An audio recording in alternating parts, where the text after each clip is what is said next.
and for putting together such a comprehensive platform to put to us as representatives of major parties ahead of the next election. The platform that QDN has put forward, the asks that you have made of us, the questions that you have for us tonight, are a platform for the fundamental transformation of our society into one which is accessible and inclusive for everyone. It's a vision that the Greens wholeheartedly, joyfully and proudly endorse. And what I want to share with you tonight is a little bit of how we want to make that a reality and the context in which we want to work together to achieve that change. 10 years ago, we as disabled people, representing as we do 20% of the Australian community, 4.4 million of us, were separated. We were often excluded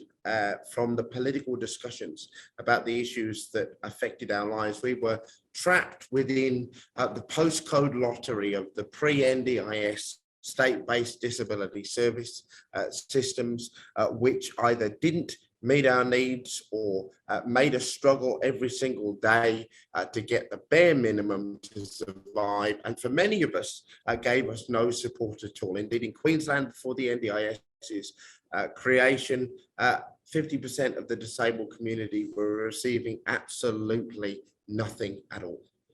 And we as a community, as disabled people, family members, allies, advocates, organisations came together to say enough is enough and to campaign for a national system of disability services, a national system of support that would fund disability services for every disabled person in Australia, to ensure that we were able, if we had a severe and permanent impairment, to attain the supports we need to live a good life. We came together under the incredible Every Australian Counts campaign to pressure the major parties to commit to achieving such a scheme. And we succeeded together to force into being a massive change, a world-leading change to the way that disabled people were supported in our communities. Now, over the last 10 years, we have had many big wins together and also faced many challenges. The reality right now is that so many people are having their funds from the NDIS cut, that we are suffering disability discrimination, and that the COVID and that the climate events that we've experienced across Australia, but that Queensland has particularly experienced with the floods, have shown us again and again how the system still fails disabled people. At the same time, we have had great successes, achieving a royal commission into abuse together,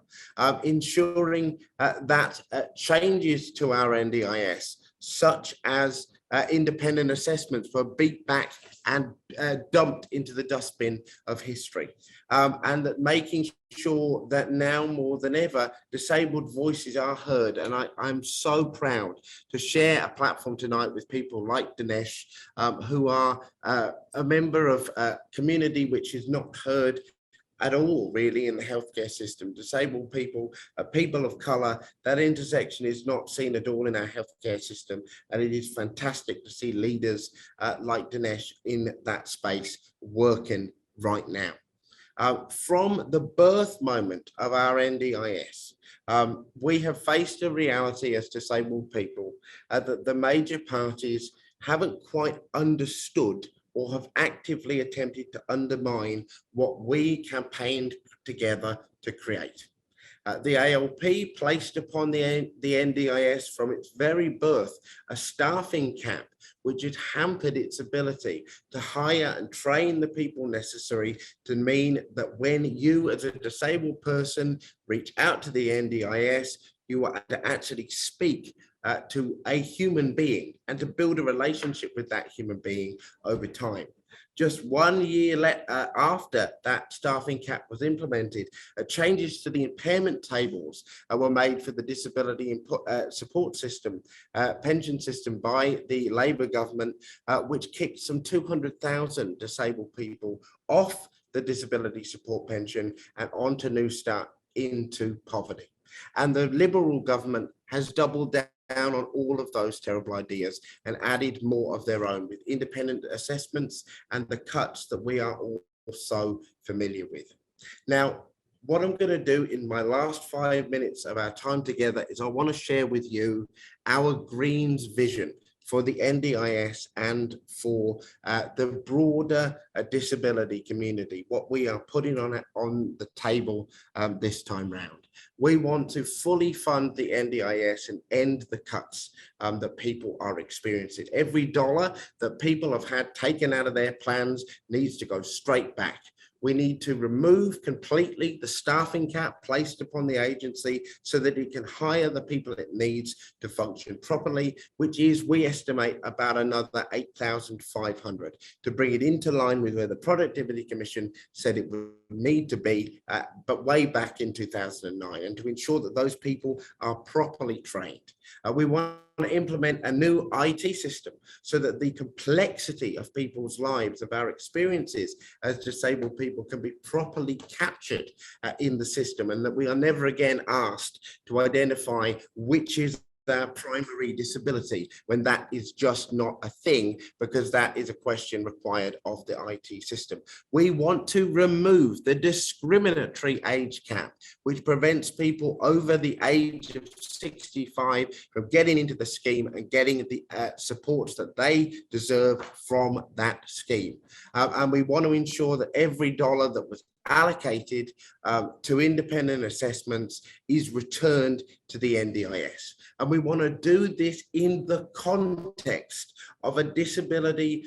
transformation agenda that would end segregated schooling and create a fully accessible and inclusive education system for every Australian student by 2030. We fully endorse the Australian Inclusive Education Coalition's ask in this area. We want a public sector target, employment target of 20% by 2030,